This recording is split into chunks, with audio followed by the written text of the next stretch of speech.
Pas un test. Mes chers compatriotes, depuis quelques semaines, notre pays fait face à la propagation d'un virus, le Covid-19, qui a touché plusieurs milliers de nos compatriotes. Restez chez vous. Restez chez vous. Restez chez vous. Restez chez vous. Restez chez vous. Restez chez vous. On va tous mourir. Bienvenue. Suis-je atteint du coronavirus? Qu'est-ce que vous voulez? Les scientifiques le disent, c'est la priorité absolue. Des renseignements. Le Borloo, dans 20-30 ans, il n'y en aura plus. Le patriotisme est l'exact contraire du nationalisme. Voyons. Le nationalisme en est la trahison. Dans quel camp êtes-vous? On a des gens qui ont peur parce que leur voisin est chinois. Vous le saurez en temps utile. Nous devons aujourd'hui éviter le repli nationaliste.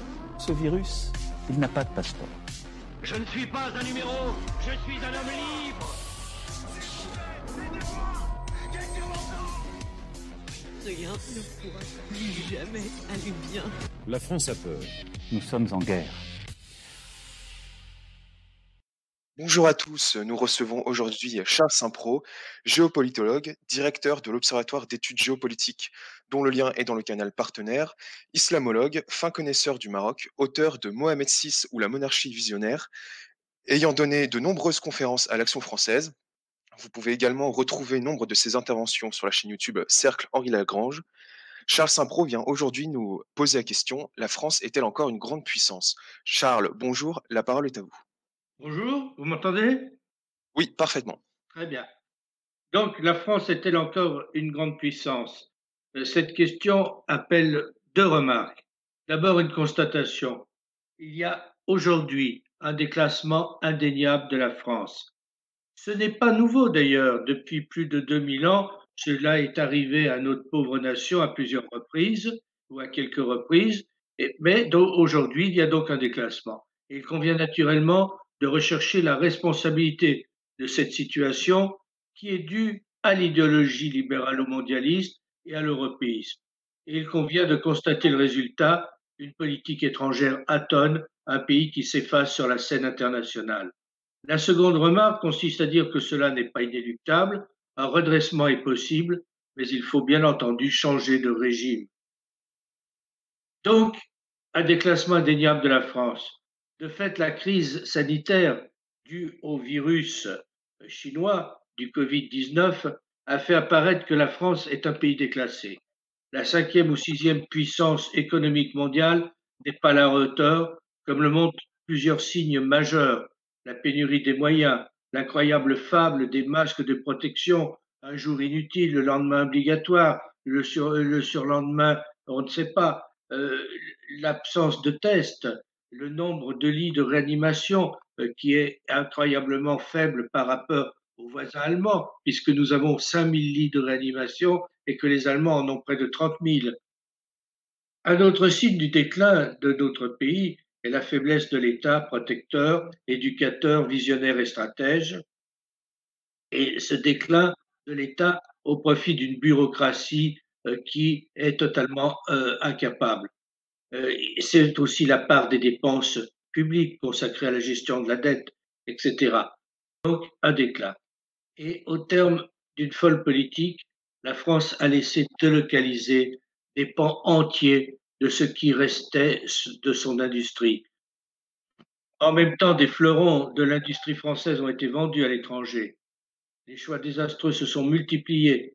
L'abandon de la planification, l'absence d'aménagement du territoire, notamment, il faut le rappeler, avec la fermeture des directions départementales de l'équipement en 2009. L'abandon de la planification sacrifiée au dogme du libéralisme, la réduction de la fonction publique d'État, la réduction des effectifs de l'armée, les privatisations aveugles conduites par des incompétents.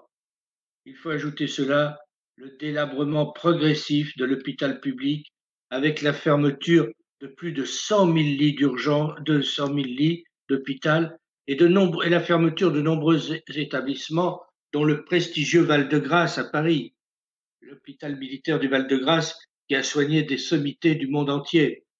Alors que la France peut compter sur 28, à peine sur 5 000 lits de réanimation. Je l'ai dit, l'Allemagne en compte près de 30 000 et la France a relégué, a transféré même en Chine ses usines pharmaceutiques. On s'aperçoit aujourd'hui qu'une grande partie, 85% des produits de base, de principe, sont faits en Chine. Une partie de son industrie est également transférée en Chine dans des secteurs indispensables. Bref, on a renié sur tout, fait des économies de bout de chandelle et on a déshabillé des secteurs hautement stratégiques. Il y a donc un abaissement de notre pays du même type de celui qui a conduit au désastre de 1940. Et aujourd'hui, l'Allemagne s'est emparée du leadership de l'Union européenne. Les puissances industrielles d'Asie ont le vent en poupe, la Chine, mais aussi le Japon, la Corée du Sud, Taïwan, Singapour et même le Vietnam. On peut se demander pourquoi la France, qui, quelques périodes de troubles mises à part, fut la première puissance politique, économique, militaire, démographique occidentale de Philippe le Bel jusqu'à la fin du XVIIIe siècle, est dans cet état lamentable, un état qui ne cesse d'empirer depuis une bonne vingtaine d'années et sans doute bien plus. Oui, pourquoi en est-on là? Où est la responsabilité de cette situation? Le système qui règne sur la France repose principalement sur 4 piliers. La propagande, avec les médias officiels et officieux aux ordres, c'est Goebbels. La répression, avec les gardes prétoriens du régime, la police, les douanes, les gendarmes, les CRS, les gardes mobiles, etc. La bureaucratie, qui n'est qu'une caricature d'État, et puis la complicité de la bourgeoisie la plus bête du monde, qui a peur de tout. C'est la bourgeoisie hostile aux gilets jaunes, aux ouvriers, aux salariés, à l'incapable de comprendre le mécontentement populaire, cette bourgeoisie qui donc est complice de toutes les turpitudes et de tous les renoncements. Tout cela est guidé par une idéologie mortifère, qui est la pensée unique du régime depuis au moins mai 68. Je renvoie à cet égard à mon petit pamphlet Mai 68, la révolution des imbéciles, paru aux éditions de Fleur. Cette pensée unique qui triomphe aujourd'hui, c'est le libéralisme, le mythe de la mondialisation heureuse et le dogme européiste. Il est indispensable de prendre la véritable mesure de la partie qui se joue. Ce qui nous menace, ce n'est pas l'autre. Ce qui nous menace, c'est de disparaître nous-mêmes. C'est l'homogénéisation de la mondialisation qui tend à créer un individu indifférencié qui pensera la même chose et consommera les mêmes produits de la Finlande à la Jamaïque. Il faut donc d'abord redevenir nous-mêmes en mettant un terme à l'entreprise d'individualisation qui n'est que la dépersonnalisation. La doxa contemporaine repose largement sur le dogme libéral. Selon les clichés et les stéréotypes qui forment cette doxa, le temps des nations serait passé. Il faudrait remettre en question l'État-nation au nom d'un multilatéralisme qui n'est que l'autre nom d'une mondialisation renvoyant à la thématique libérale, laquelle repose sur le mythe du doux commerce venant se substituer au conflit guerrier.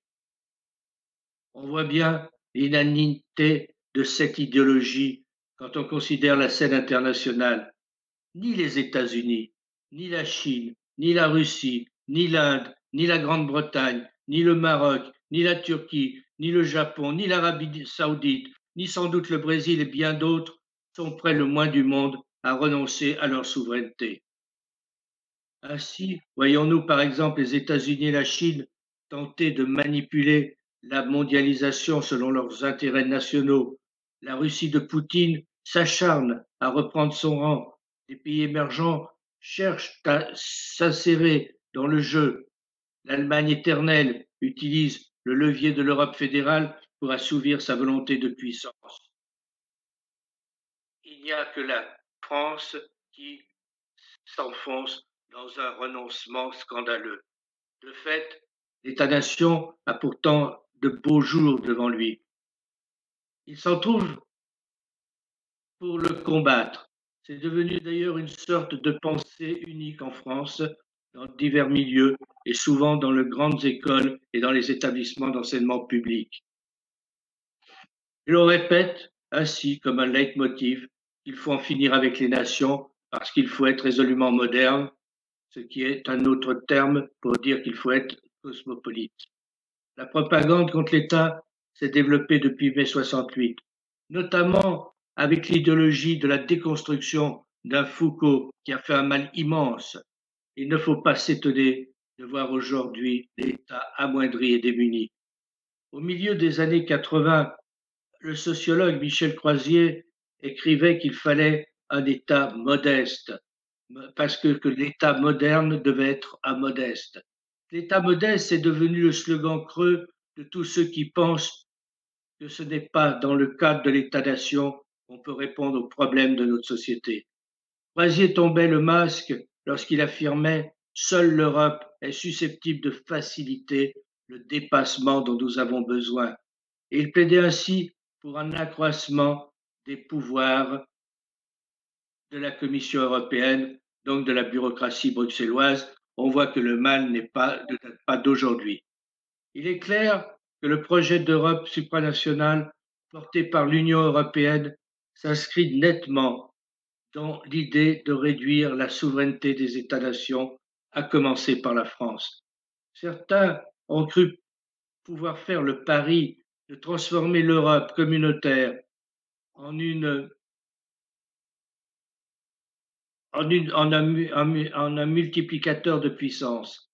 Mais c'était faire peu de jeu, c'était faire peu de cas du fait que les initiateurs de la construction eurocratique n'ont jamais voulu autre chose que suivre les seules considérations économiques ultralibérales et les solutions technocratiques qui constituent désormais toute la philosophie de la Commission de Bruxelles.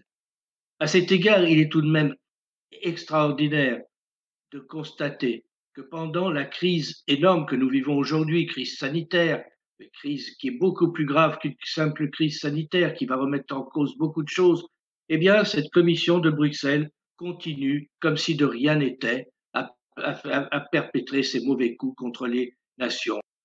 Elle est en train elle a ouvert des pourparlers il y a quelques jours avec la Macédoine et l'Albanie pour que ces deux pays rentrent dans l'Union européenne. Elle fait des traités avec le Mexique, avec d'autres pays, et tout ça sur le dos, bien entendu, des nations qui ont commis le grand crime de laisser cette commission faire des accords en leur nom. Je crois qu'il faut vraiment se féliciter à cet égard nos amis anglais, nos amis britanniques qui ont choisi de quitter cette Union européenne qui est vraiment mortifère. Il est nécessaire donc d'imaginer un nouvel ordre international fondé sur une vision multipolaire et non pas unilatérale ou hégémonique. Il faut redonner au droit international sa primauté au lieu de laisser s'installer une sorte de loi du plus fort. Il faut apporter des solutions justes aux crises en tenant compte du droit des peuples et en préservant les grands équilibres régionaux. Il faut également avoir des positions claires concernant les grands dossiers de la région. Le second enjeu de la politique arabe de la France concerne la menace d'un choc des civilisations. Le concept nébuleux du choc des civilisations a été progressivement élaboré pour fournir une idéologie de remplacement au complexe militaro-industriel et à l'hégémonisme états-unien après l'effondrement de l'Union soviétique et la fin de la guerre froide. Ce concept a visé à justifier la politique états-unienne ayant pour objet de décider un nouveau Grand Moyen-Orient soumis aux seuls intérêts des États-Unis, en particulier pour ce qui concernait le contrôle du pétrole et des routes de l'énergie. Le mythe du choc des civilisations s'appuie sur un découpage farfelu du monde entre 7 ou 8 grands blocs imaginés de manière totalement artificielle et arbitraire. Civilisation africaine, confucianisme, chinoise, hindoue, japonaise, latino-américaine, musulmane, occidentale et orthodoxe. Dans cette conception, le terme d'Occident, qui de fait ne signifie strictement rien, n'est que le cache-sexe d'un groupe de nations. Les États-Unis entendent être le chef de file et le suzerain, selon le principe exposé par Brzezinski dans Le Grand Échiquier. En deuxième lieu, il y a l'Afrique. Pas plus que le monde arabe, l'Afrique n'est un partenaire nouveau de la France. On a pu noter que dès le roi Louis XIV, l'Afrique fut considérée comme une priorité, au point que le grand roi dépêcha auprès des princes africains des émissaires, des chargés de mission. Et on le sait moins, Saint-Louis du Sénégal fut un territoire français à partir du XVIIe siècle. Un des grands pôles du XXIe siècle pourrait être l'Afrique, davantage encore que la Chine. Une Afrique qui révèle un potentiel de croissance considérable sur le plan économique.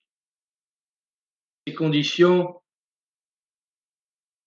il ne faut pas s'étonner si le continent, ou du moins certains pays du continent, attirent les investissements, les investisseurs, mais aussi les appétits des puissances.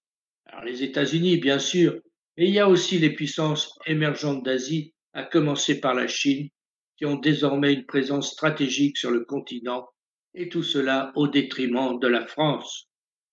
Ce subit regain d'affection inquiète d'ailleurs un grand nombre d'Africains qui ont bien compris que ces nouveaux amis n'ont en vue que leur manière, que leurs matières premières et qui se soucient fort peu du développement global du continent. Mais qu'importe le fait que les États-Unis, la Chine et d'autres soient des requins qui rêvent de manger tout cru l'Afrique, c'est la France-Afrique, c'est la France qui est toujours l'éternel accusé, notamment dans les milieux de gauche et qui se sont faits les grands ennemis d'une politique africaine de la France. Certains dirigeants, plus éclairés que d'autres, je pense ici au roi Mohamed VI du Maroc, ont bien pris en compte les évolutions géopolitiques. Et ils ont compris qu'il faut tenir aux Africains un nouveau langage, celui de la coopération et de l'estime. En même temps, le roi du Maroc appelle les dirigeants africains à compter sur leurs propres forces, à ne pas toujours compter sur les autres, à s'unir pour être plus forts. Et je pense qu'il y a là un chemin qui est intéressant à suivre, à voir. Et on voit très bien que l'amitié franco-marocaine est quelque chose de très concret, de très fort, peut aussi se réaliser dans une vaste politique africaine qui sera un peu ce trilogue, ce dialogue à trois dont parlait Giscard d'Estaing, naguère ou jadis, je ne sais plus, hein, et qui consistait à créer un grand axe entre l'Afrique, les pays arabes et le monde européen. Alors je pense qu'il faut être sans doute plus réaliste. C'est entre la France, entre le Maroc et entre l'Afrique qu'il y a une grande politique à mener pour que la France retrouve du dynamisme, de l'énergie au sud de cette Méditerranée qui doit redevenir le Mare Nostrum. Et puis il y a la francophonie. La francophonie, vous savez que le nombre des francophones dans le monde est d'environ 350 millions d'aujourd'hui. Il pourrait atteindre près de 800 millions d'ici 2050-2060 grâce à l'Afrique. Ces chiffres doivent d'ailleurs être abondés de ceux qui sont francophones dans des pays non francophones, aux États-Unis, en Grande-Bretagne, en Allemagne, dans divers autres pays, c'est-à-dire plus de 100 millions d'apprenants et 1 million de professeurs de français dans le monde. Quelques membres de la communauté francophone pèsent déjà d'un poids non négligeable dans l'économie mondiale. Il y a la France, bien sûr, il y a le Québec, il y a la Suisse, il y a la Belgique. Une mission majeure pour accélérer la croissance économique des pays francophones d'ici 2050. Le besoin en infrastructures, l'accélération de la diffusion des technologies de l'information et de la communication qui porterait la croissance des pays francophones, le développement des nouvelles technologies qui accélérerait leur développement, paiement mobile, big data, etc. Cet ensemble francophone est une force. Mais c'est une force, il faut le dire, mal utilisée. On doit regretter le désintérêt consternant de la France pour la francophonie, alors que celle-ci constitue un atout trop sous-estimé par Paris, y compris sur le plan économique. Il faut regretter que l'on néglige la dimension linguistique identitaire qui fait prendre le risque de sortir du jeu de l'économie mondiale sur des terrains essentiels comme celui du numérique, de la recherche, des échanges ou encore du tourisme.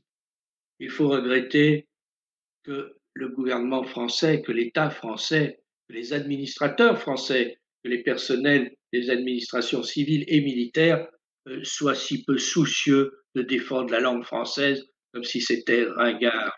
Or, la langue, c'est le vêtement de la pensée, disait Rivarol, c'est-à-dire qu'elle est indispensable pour avoir une politique. On ne peut pas, surtout un pays comme la France, rester une puissance si on ne renforce pas la langue française. Alors, il faut renforcer la langue française, l'éducation, la formation, qui sont des priorités absolues. Et sur ce point, on aimerait que l'Organisation internationale de la francophonie, qui est en train de devenir un machin, se recentre sur ses objectifs essentiels et spécifiques plutôt que de disperser ses efforts dans des actions qui relèvent de la mission des Nations Unies, dont l'EIF, dont l'Organisation internationale de la francophonie, ne peut être une annexe. Faciliter la consolidation de l'état de droit en aidant les pays membres à mettre en place les structures juridiques et matérielles de la bonne gouvernance est une chose. Se mêler à tout propos des affaires intérieures des États et pratiquer cette ingérence permanente, qui est une manie anglo-saxonne, en est une autre. Il faut donner à la francophonie sa vraie dimension, qui est une dimension d'abord culturelle, linguistique, et ensuite cesser de donner des leçons à tous ces pays qui n'en ont pas besoin. L'objectif doit consister à présenter une vision alternative d'un monde multipolaire, respectueux de la diversité, mieux équilibré. Il s'agit de mettre en exergue les valeurs portées par la langue française, c'est-à-dire, pour parler clair, par la pensée française. La francophonie devra faire le choix des choix et fixer une ligne précise, et cela est de plus en plus nécessaire. Il s'agit d'abord de mener le combat contre l'uniformisation du monde et créer un bloc capable de tenir sa place dans le concert international et participer à une réorganisation plus équilibrée de notre monde. Pour y parvenir, le problème essentiel est moins la capacité matérielle d'agir que la volonté politique et l'engagement dynamique des États, à commencer par la France. Mais il semble que dans ce domaine encore, les dirigeants français soient bien frileux. Non seulement l'implication de Paris dans la francophonie internationale est modeste, mais encore la cause du français délaissée au sein même des organisations internationales. Par exemple, dans l'Union européenne, alors que le Brexit conduira à ce que l'anglais ne soit plus la langue officielle d'aucune puissance de cette union, à l'exception peut-être de Malte et de l'Irlande, où c'est une langue officielle partagée. L'anglais ne cesse de s'imposer pourtant comme langue unique partout. Les dirigeants qui auraient le souci de la dignité française devraient veiller à l'utilisation du français dans les instances internationales, en particulier là où il est une des langues officielles, l'ONU, l'organisation de la francophonie, bien sûr, mais aussi les Jeux olympiques, etc. Bon, il est temps de redonner aux Français la place qui est la sienne. Il doit retrouver son importance dans la rédaction des documents officiels. Il est inouï de voir que tous les documents produits par la Commission européenne et le Parlement européen sont en anglais. Il faut aussi que les administrations nationales actuellement vassalisées ne soient plus contraintes de répondre en anglais uniquement à leurs interlocuteurs internationaux.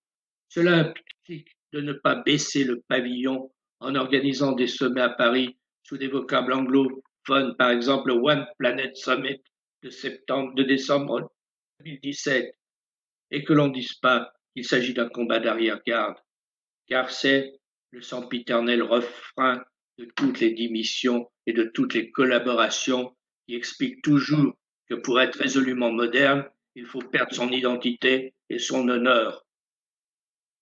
Et puis il y a la diversité culturelle. Dans le contexte de la globalisation et l'accélération de la libéralisation marchande mise en œuvre dans le cadre de l'OMC, l'Organisation mondiale du commerce, la France et quelques autres nations ont défendu naguère le principe que les biens et les services culturels, du fait de leur relation à la culture, sont d'une nature particulière qui va au-delà des seuls aspects commerciaux.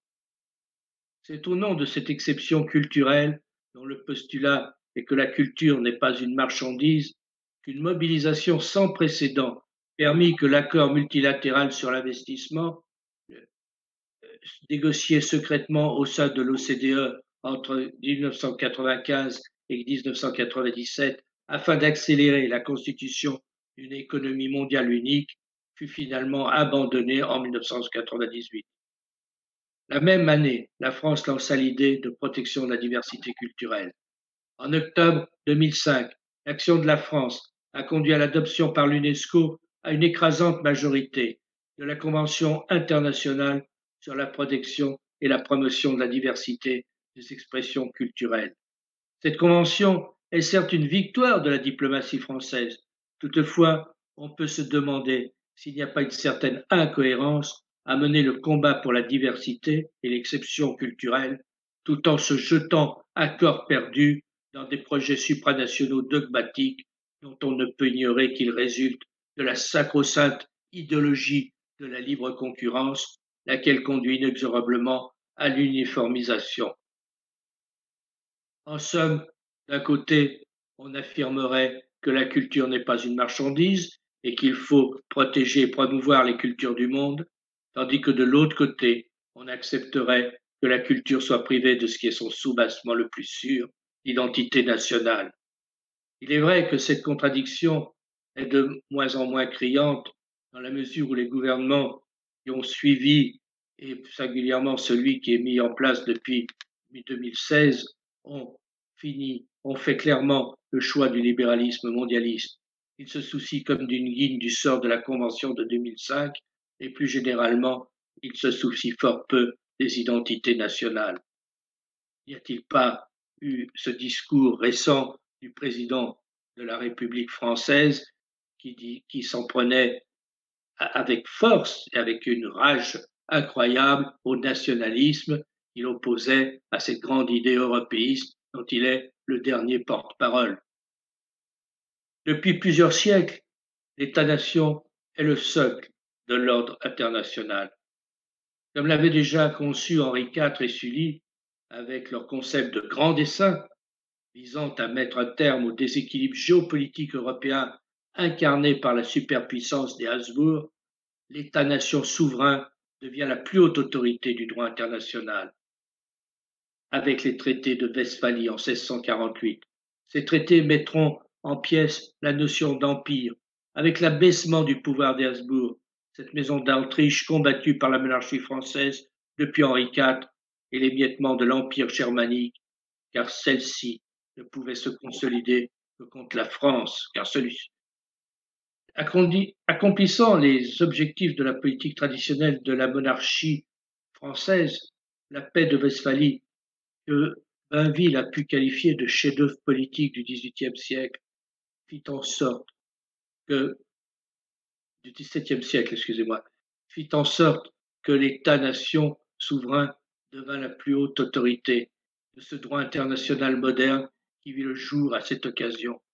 Le droit issu des traités de 1648 a pour fondement que la paix et la tranquillité sont assurées par un juste équilibre des puissances entre les États.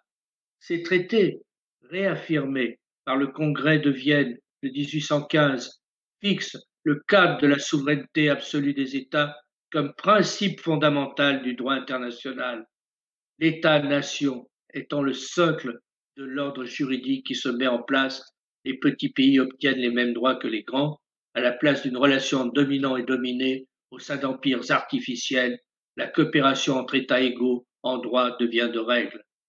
Il en découle trois principes. La souveraineté externe, aucun État ne reconnaît d'autorité au-dessus de lui et tout État reconnaît tout autre État comme son égal en droit. Le deuxième principe est la souveraineté interne, tout État dispose de l'autorité exclusive sur son territoire et aucun État ne peut s'immiscer dans les affaires internes d'un autre. Et enfin, l'équilibre des puissances. Aucun État ne doit être en mesure de s'imposer à l'ensemble des autres États pour exercer une quelconque hégémonie.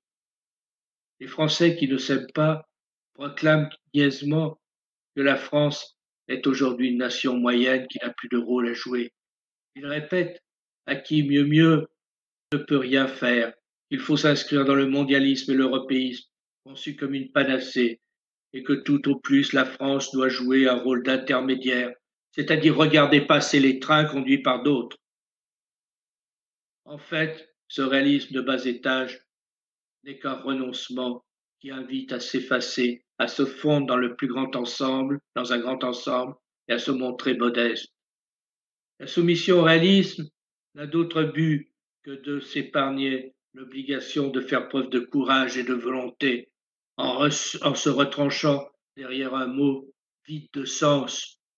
Comme l'écrit Bernanos, le réalisme est susceptible de prendre tous les sens, et même les plus contradictoires, puisqu'au réalisme de celui qui donne un coup de pied quelque part correspond le réalisme de celui qui le reçoit. Ce mot de réalisme n'est rien d'autre en somme que le synonyme prétentieux de l'humble conformisme. La France ne devrait donc plus parler au peuple du monde, nous disent les renégats, tout en acceptant une dilution de son influence au profit d'une vague diplomatie européenne dont personne n'a compris quels sont les objectifs, sinon à nourrir les discours des défaitistes de tout genre. Hélas, la voix de la France est devenue inaudible, et il est possible de se demander si aujourd'hui, en 2020, le gouvernement français pourrait encore être un chef de file diplomatique pour s'opposer à l'aventure états-unienne en Irak, par exemple. Pourtant, de tous les pays européens, la France est celui qui dispose des atouts les plus divers, mais encore faut-il qu'elle soit dirigée par des hommes qui veulent jouer toutes les cartes qui sont les siennes. Sans doute la France pourrait encore manœuvrer dans son intérêt, dans celui des autres nations en Europe ou ailleurs. Encore faudrait-il qu'elle garde les mains assez libres pour cela. Il est clair qu'il ne peut y avoir de politique étrangère sans souveraineté, et cela consiste à donner les moyens matériels et à se donner un cap. Dans toute politique, il y a une philosophie de la vie. Depuis toujours, la vision que la France se fait du monde préconise un ordre international équilibré et respectueux du droit des peuples à rester eux-mêmes et à choisir librement leur propre destin. Aux hégémonies et aux rêves impérialistes, sa politique a constamment consisté à opposer le respect de la liberté des nations et de la dignité des États dont le principe fut posé par les traités de Westphalie. Cette ligne diplomatique a conduit la France à être solidaire des nations qui avaient besoin de son appui pour préserver leur liberté. Comme le disait le général de Gaulle, il existe un pacte 20 fois séculaire entre la politique de la France et la liberté du monde. La cause nationale a besoin de patriotes intransigeants et non de prétendus nationaux qui ne sont que des poseurs plus préoccupés par l'idéologie, les clichés à la mode, les réflexes sentimentaux, l'obéissance à leur inimitié ou à leur passion, c'est-à-dire ces éternels réflexes de conservateurs rances qui n'ont jamais conservé qu'eux-mêmes et leurs propres fantasmes, les conduisant à des combats marginaux au nom d'une conception hallucinée de l'histoire. Une vision rabougrie, nourrie de vieilles rancunes et de douteuse nostalgie. Voilà donc l'exigence d'une diplomatie nationale reposée face aux vues étroites et sectaires des ultras de toutes sortes, que dénonçait déjà au XVIe siècle cet excellent ouvrage, La satire ménippée, chef-d'œuvre satirique exposant et défendant la politique capétienne, c'est-à-dire celle de la seule France face aux brigues et aux partis acquis aux intérêts étrangers durant les guerres de religion. Le premier souci d'un projet véritablement national doit consister à restaurer l'autorité de l'État national, lequel doit retrouver son rôle et commencer par un engagement public résolu dans les domaines régaliens. Ne personnalisons pas le problème. La question n'est pas Macron, pas plus qu'elle n'était hier le médiocre Hollande, l'imprévisible Sarkozy ou l'ectoplasme Chirac. L'erreur, c'est de s'en prendre aux hommes, de rechercher. L'erreur, c'est aussi de rechercher l'homme à poigne, l'impossible bonne République. Le problème, c'est précisément le système de la République. Il est temps d'en finir avec la loi bureaucratique qui prime sur la notion de citoyen. Il est temps d'en finir avec les chamailleries politiciennes qui l'emportent sur la recherche du consensus. Il est temps d'en finir avec le régime républicain. En conclusion, la clé de voûte de la politique française depuis plus de 2000 ans, c'est le refus des empires dominateurs, la recherche de l'équilibre entre les nations. Depuis plus de 2 siècles, avec de trop rares exceptions, les clauses du déclin résident dans la mauvaise politique d'un système débile et malfaisant qui favorise le règne de l'étranger. La France cesse de peser quand ses dirigeants et ses fonctionnaires civils et militaires se laissent enfermer dans de vagues comités eurocratiques, otanesques ou autres, où ils sont tout fiers de, de faire une pâle figuration en balbutiant 3 mots d'anglais pour bien démontrer leur parfaite soumission au nouvel ordre cosmopolite. Il convient aujourd'hui de retrouver de la dignité, ne jamais considérer que les jeux sont faits et la partie perdue. Il ne faut jamais se résigner à laisser les autres être les seuls acteurs de l'histoire, jamais cesser d'imaginer les moyens de faire entendre sa petite musique différente dans le concert des nations. Par conséquent, il est indispensable de voir loin, d'explorer de nouvelles pistes, de mieux exploiter ses atouts. Finalement, ce qui est en cause n'est pas la capacité matérielle d'agir. Ce qui est en cause, c'est le courage en politique. En bref, c'est le caractère, cette vertu des temps difficiles. C'est hélas cette vertu qui fait le plus souvent défaut, surtout lorsque des partis de l'étranger, partis pro-américains, pro-allemands, pro-européens, pro-russes, pro-israéliens, pro-iraniens, je ne sais quoi, tiennent le haut du pavé. Jadis, nos rois ont combattu ce parti de l'étranger. Les bourguignons, les ligueurs, les frondeurs, les anglomanes, ils n'ont pas manqué. C'est le véritable mal français que ce parti. De nos jours, on est frappé. On est frappé par l'importance que ce détestable parti a pris face aux lâches abandons qui ont toujours nourri l'esprit de collaboration. On ne peut que se poser la question, mais où est le parti de la France? Où est le parti de la France quand il n'y a plus d'autorité légitime pour l'incarner? Du coup, la thèse exposée par Charles Maurras dans son Qu'il est Angers est toujours actuelle. Seule une institution n'ayant en vue que le bien commun et la nation, seule la monarchie est capable de bien diriger la France, car la République est impuissante à mener une politique étrangère stable et libérée des passions politiciennes. Je vous remercie. Merci Monsieur Saint-Pro pour cette excellente conférence. Merci beaucoup. Monsieur Saint-Pro, voulez-vous donc passer aux questions? Oui, bien sûr. Donc première question d'Antoine de Lille. La puissance est un terme générique. Qu'est-ce que vous appelez la puissance d'une nation? C'est la volonté d'une nation. En fait, ce n'est pas tant, je le répète, la force matérielle, les moyens. Michel Joubert aimait bien répéter que ce n'est pas d'être grand qui compte, c'est d'être volontaire. Et je crois que la puissance d'une nation, c'est d'avoir un cap précis et c'est de se tenir à ce cap de façon à jouer le rôle qu'elle s'assigne elle-même vis-à-vis du monde. Merci Monsieur Saint-Pro. Nouvelle question donc de Jean de Limoges. Comment la France pourrait-elle reconquérir sa place de première puissance sans pour autant tomber dans les écueils de ses concurrents, tels que l'ultralibéralisme, l'oppression des travailleurs, la consommation effrénée, etc. Je crois d'abord que la crise actuelle du coronavirus a au moins le mérite de dégonfler un certain nombre de mythes, notamment le mondialisme et le libéralisme et l'Europe, qui sont d'ailleurs tous la même chose. Je pense que le rôle de la France n'est pas de revenir la première puissance. Le rôle de la France, c'est d'exprimer sa voix différente, c'est de parler au peuple du monde et c'est de les inciter à rester libres et à rester indépendants face aux idéologies mortifères, internationalistes que sont le mondialisme, comme l'est aussi le communisme. Il est d'ailleurs assez frappant de voir que la Chine d'aujourd'hui, qui est responsable de tous nos malheurs sanitaires, puisque le coronavirus est né en Chine, comme sont nées d'autres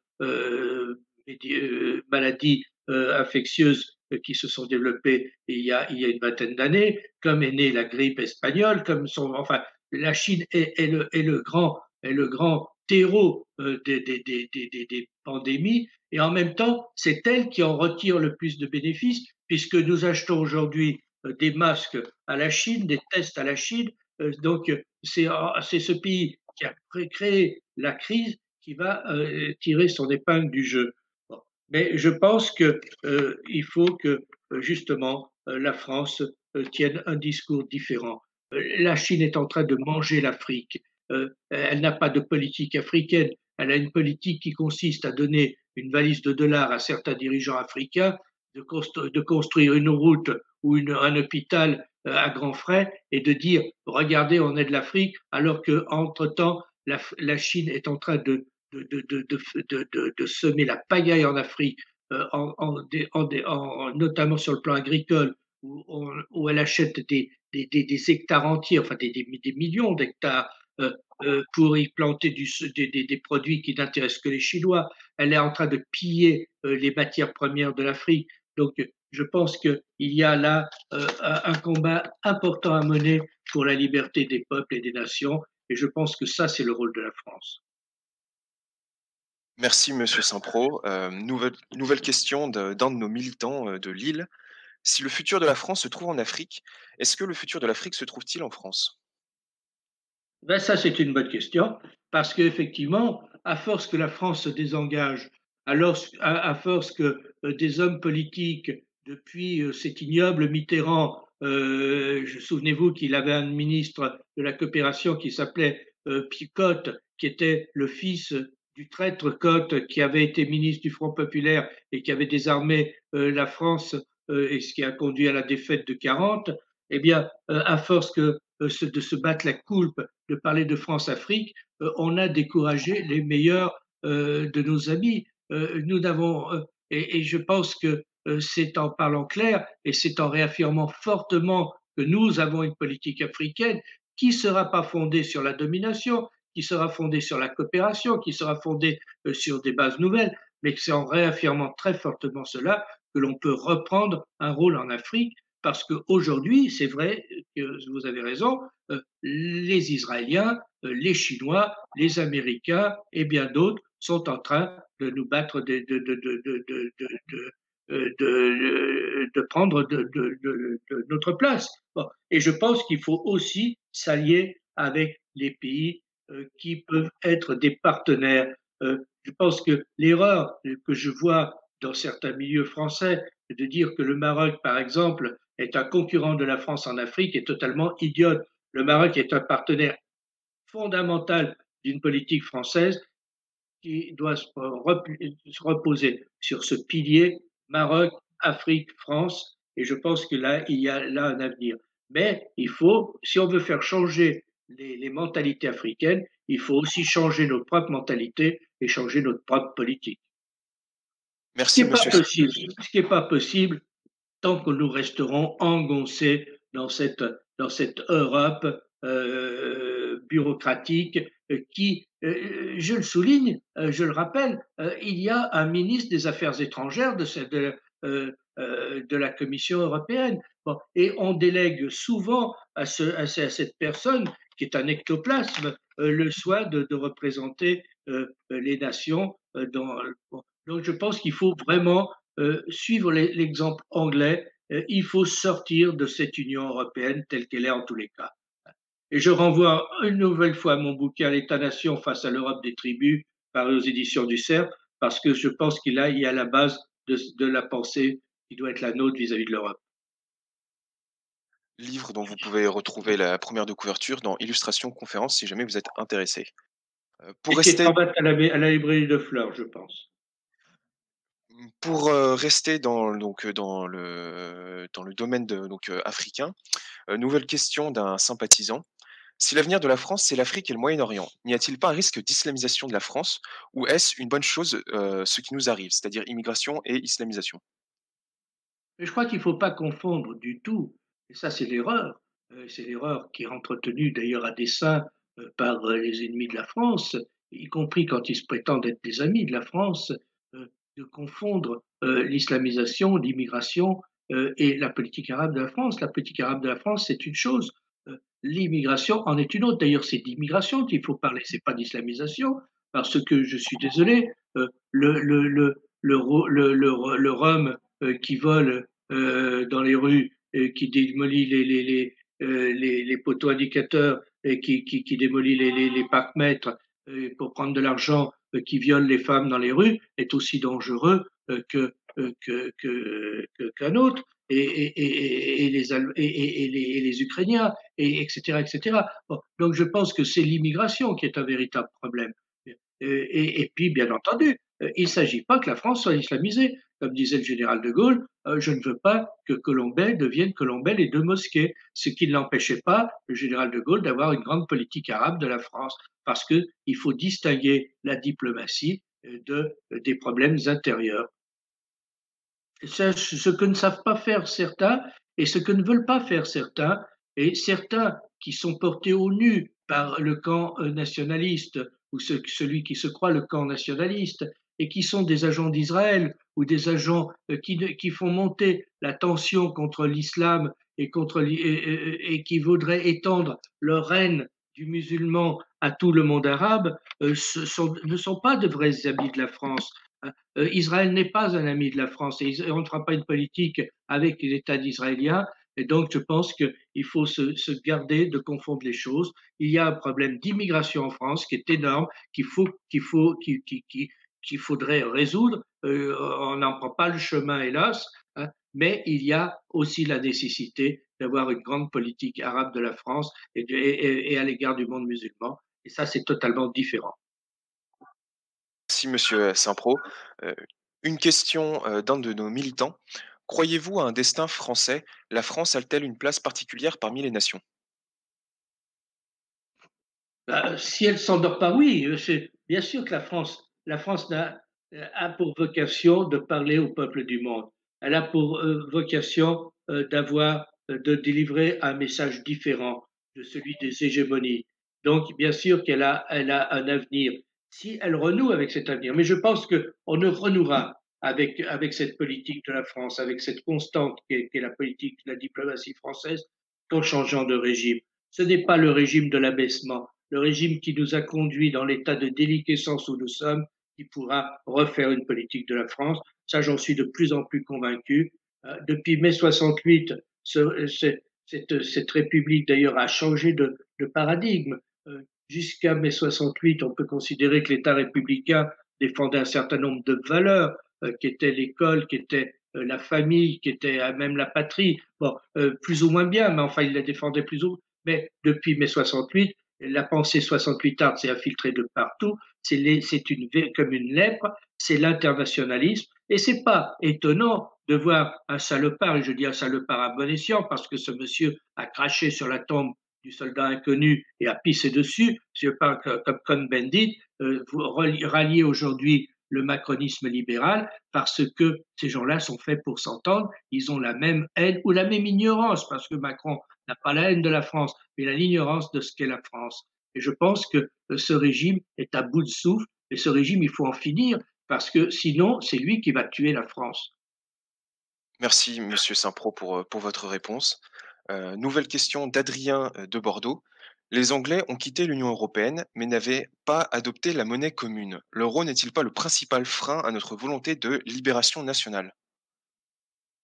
Oui, en fait, bien sûr que les Anglais, quand ils étaient dedans, étaient dehors, et maintenant qu'ils sont dehors, sont un peu dedans. Mais ça, c'est la politique anglaise, et ça prouve que cette politique est toujours poursuivie, et qu'il y a en Angleterre des gens qui ont le souci de l'intérêt britannique. Mais l'euro est un problème grave, mais il y a aussi d'autres problèmes. Il y a par exemple le fait que vous savez que la loi française aujourd'hui, elle concerne 15 à 20% de ce qui concerne les citoyens. Tout le reste est adapté des directives de Bruxelles. Je pense que sur le plan juridique, il y a aussi une vassalisation de la France qui est pratiquement aussi grave que celle sur le plan monétaire. je pense que c'est notre liberté totale qu'il faut recouvrer, c'est-à-dire bien sûr sortir de l'euro, mais aussi sortir de l'Union européenne, parce que la soumission juridique est aussi grave que la soumission monétaire. Merci, Monsieur Saint-Pro. Nouvelle question. La puissance d'une nation est-elle nécessairement liée à un pouvoir fort? Oui, quand même, parce que un pouvoir faible qui n'est pas naturel en France en plus. Nous sommes un pays, et on l'a souvent dit, les, les, les profs de sciences politiques le répètent à satiété, on est un pays monarchiste. Hein. Même si on s'est débarrassé, enfin dans les conditions les pires de la monarchie, le pays reste attaché à un pouvoir fort et que on ne peut pas imaginer que la France puisse se redresser avec un pouvoir faible. D'ailleurs, on ne voit pas comment un pouvoir faible pourrait s'atteler à la tâche immense qui est celle du redressement et du renouveau français. Il s'agit de prendre des décisions extrêmes, des décisions très fortes, des décisions très courageuses contre l'Europe, contre la soumission, contre l'hégémonisme. Bon, comment voulez-vous qu'un pouvoir faible le fasse? Il faut un pouvoir fort. Pouvoir fort ne veut pas dire une dictature, ne veut pas dire un pouvoir totalitaire. L'autorité du roi n'est en rien un totalitarisme. On le voit d'ailleurs très bien. Je prends toujours l'exemple marocain parce que c'est une monarchie régnante, mais aussi une monarchie gouvernante. C'est-à-dire que c'est l'exemple même de ce que l'on voudrait instaurer en France. Eh bien, on voit très bien qu'un pouvoir où l'autorité est incontestée parce qu'il y a une légitimité et il y a un consensus, n'est pas du tout d'ailleurs un pouvoir totalitaire et un pouvoir dictatorial. Merci, Monsieur Saint-Pro. Nouvelle question d'un de nos militants. Bainville disait que les forces de la France ont toujours été, entre autres, l'agriculture et la démographie. Comment relancer l'une et l'autre? Alors, la démographie, bon, on nous dit que la France a plutôt de bons résultats démographiques par rapport à l'Allemagne et par rapport à d'autres pays européens. Mais on sait très bien que ces chiffres sont un peu faussés par la fameuse immigration dont nous parlions tout à l'heure. Bon, là, il se trouve que je suis actuellement en Normandie, dans le Cotentin. Je m'aperçois quand même qu'à la sortie, enfin, il n'y a pas de sortie d'école actuellement, mais enfin, d'habitude, la sortie des écoles, il y a quand même beaucoup de petits Français de souche qui prolifèrent. Bon. Mais la démographie, on voit que le déclin démographique est un grand mal pour un pays. La Russie connaît ce déclin démographique aujourd'hui et elle n'arrive pas à s'en sortir. La Hongrie, elle l'a connu et c'est une politique forte, autoritaire d'Orban et du Fidesz qui a permis de résorber ce déclin démographique, enfin qui est en train d'être combattu avec beaucoup de courage par une politique familiale qui coûte cher d'ailleurs à la Hongrie. Mais il faut savoir ce qu'on veut dans la vie. Donc il faut une politique démographique. Michel Debré avait bien compris l'intérêt de la politique démographique. Hein. Il a soutenu financièrement les familles. Il a mis en place tout un tas de choses pour la promouvoir. Et puis, l'égoïsme fait que, bon, je ne sais pas quoi, qu'on a un peu baissé la garde. Et puis, c'est vrai aussi que cette déstructuration de la société dont je parlais, du 1 mai 68 à la pensée de la déstructuration des Foucault, Deleuze et compagnie, fait que on a aujourd'hui le féminisme, le mariage pour tous, tout ça qui va pas dans le sens d'un regain démographique. Mais je ne désespère pas qu'on puisse reprendre les choses en main assez facilement. Il suffirait de changer de paradigme. Pour ce qui concerne l'agriculture française, c'est la richesse de la France. Et d'ailleurs, on voit bien aujourd'hui qu'on est bien content d'avoir l'agriculture française. Moi, je suis là dans le Cotentin, je ne vois que des produits faits dans la région ou que des produits faits en France parce que les frontières sont heureusement fermées. Bon, donc, mais l'agriculture, il faut bien voir qu'elle a été tuée par la PAC, par la politique agricole commune. On nous a présenté ça comme une grande victoire française. Ça a été une grande victoire pour les grands céréaliers qui étaient les amis du régime. Mais le petit paysan n'a cessé d'être détruit. On a diminué de 4 millions, de 4 millions, tenez-vous bien, hein, en 30 ans ou en 40 ans, le nombre des paysans en France. Donc, c'est ce qui était de richesse. Et comme le disait le chanteur, communiste, mais pour une fois qui n'avait pas vraiment tort, hein, ils sont passés de leur ferme au HLM pour manger du poulet aux hormones. Je ne pense pas qu'ils aient beaucoup progressé. Il y a eu l'assassinat méthodique de la petite agriculture. Moi, je suis d'une génération où on a connu de l'agriculture paysanne, où on allait acheter ses œufs à la ferme, son poulet à la ferme, son porc à la ferme, etc. Aujourd'hui, c'est les grands espaces, les grands ensembles, pardon, qui font la loi et puis qui tuent systématiquement la petite paysannerie. Et ça, c'est un vrai drame. Donc, il y a une politique à réinventer, une politique agricole à réinventer. Mais qui aujourd'hui pourra sauvegarder cette agriculture puisque on ne va pas remettre les gens qui ont choisi d'être dans les villes à la campagne. Enfin, pas de sitôt en tous les cas. Merci Monsieur Saint-Pro pour votre réponse. Une question de Enzo, notre responsable national de la jeunesse. La guerre économique, est-ce la voie royale pour entamer une stratégie de rattrapage? Je pense que c'est la voie nécessaire. Nous avons vécu sur des mythes et nous avons fait de la France une réserve touristique.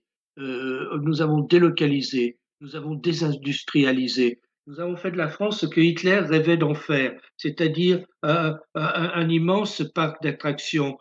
La France est devenue un Disneyland géant. Aujourd'hui, on nous serine avec les professions du tourisme. Mais je suis désolé, c'est pas ça qui compte. C'est la France réelle, c'est la France de l'industrie, c'est la France qui produit. Ce n'est pas la France qui devient un parc d'attractions touristiques pour les étrangers. Et je pense que ça, c'est le vrai problème. Merci Monsieur Saint-Pro. Question de Lucas de la section lilloise. Ne pas suivre les considérations économiques ultralibérales d'aujourd'hui pourrait-il redorer la France? Cela pourrait-il en même temps l'affaiblir sur le plan économique? Bon, je ne pense pas que cela puisse nous affaiblir sur le plan économique. Nous voyons dans l'état dans lequel nous sommes, état enfin, aujourd'hui avec cette crise sanitaire, qui est quand même la conséquence directe de la mondialisation. Nous voyons bien que nous n'avons pas de masques parce que nous avons délocalisé, nous n'avons pas de tests, nous n'avons rien, nous n'avons pas de produits pharmaceutiques. Tout cela est dû à des conceptions économiques qui étaient erronées. Donc revenir à des conceptions plus nationales et plus réalistes me semble être la bonne voie. Maurice Allais, qui était prix Nobel de l'économie, qui est mort il n'y a pas très longtemps, le disait, le mal, c'est le laisser faire, le laisser passer, le laisser aller, et nous allons en payer le prix. Et il est mort avant que nous en payions le prix, mais aujourd'hui, nous en payons le prix très fort.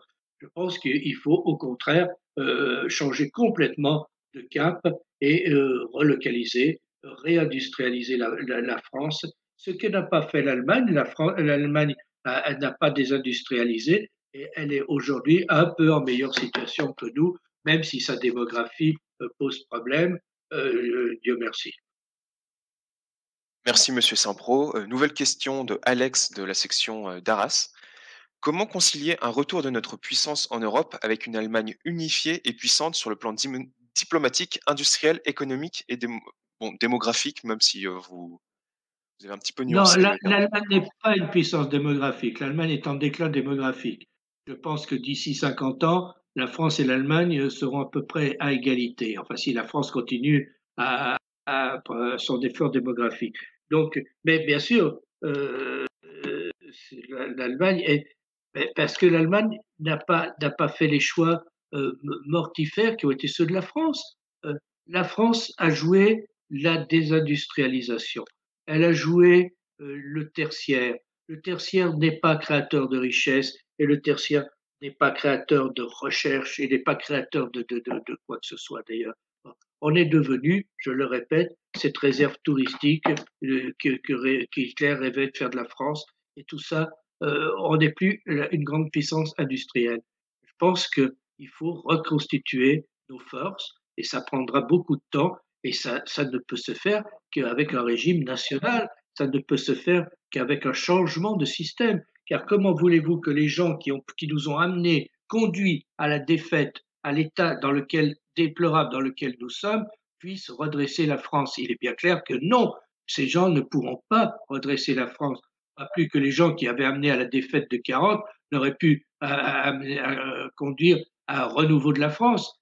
Je pense qu'il faut être bien clair que si on ne change pas de système, on ne finira pas de décliner et de s'amoindrir. Merci Monsieur Saint-Pro. Nouvelle question d'un observateur. La francophonie est-elle vraiment un appui fiable pour affirmer la puissance nationale? La francophonie, c'est la langue française. Bon, aujourd'hui, la langue française, elle est dénigrée partout, et partout par les Français, par les instances institutionnelles françaises. Nous avons un président qui parle anglais à tout bout de champ, nous avons des hauts fonctionnaires civils qui parlent anglais à tout bout de champ, nous avons des hauts fonctionnaires militaires qui sont politiquement des imbéciles qui parlent anglais aussi à tout bout de champ, parce qu'on peut être un bon militaire et avoir le courage physique, mais on peut être un parfait crétin sur le plan national. Et je pense que, hélas, l'armée française aujourd'hui est entre les mains de gens qui adhèrent totalement à l'idéologie euro-mondialiste, et ça, c'est un vrai problème. Donc, mais on peut, bien sûr que la francophonie est une force. La langue, je le répète, j'aime beaucoup cette phrase de Rivarol, la langue c'est le vêtement de la pensée. Bon, si nous voulons exister, si nous voulons porter notre petite musique dans le monde, il faut que notre langue existe. Hein. Ce n'est pas en anglais qu'on va porter quoi que ce soit. Donc, et la francophonie, elle est à construire. La francophonie, c'est l'Organisation internationale de la francophonie qui s'extasie chaque fois qu'elle rallie un membre. Elle va bientôt avoir autant de membres qu'il y a de membres à l'ONU. C'est ridicule, bien entendu. Il fallait faire un noyau dur avec les pays francophones réellement, qui sont des pays, quelques pays européens, le Québec, peut-être bien sûr les pays du Maghreb, et puis l'Afrique. Bon, noir. Je pense que cet élargissement idiot qui est devenu une sorte d'impératif catégorique de la part de l'OIF est complètement stupide.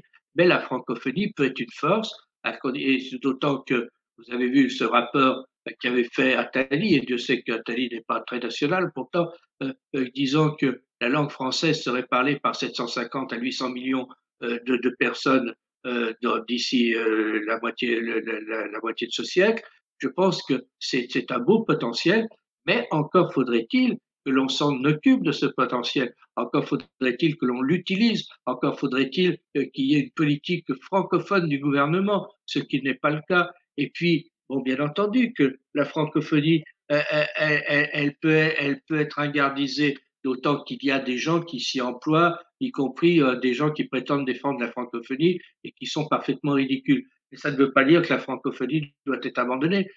Je pense que la langue française a rayonné sur le monde et sur le monde européen et sur le monde entier pendant plusieurs siècles.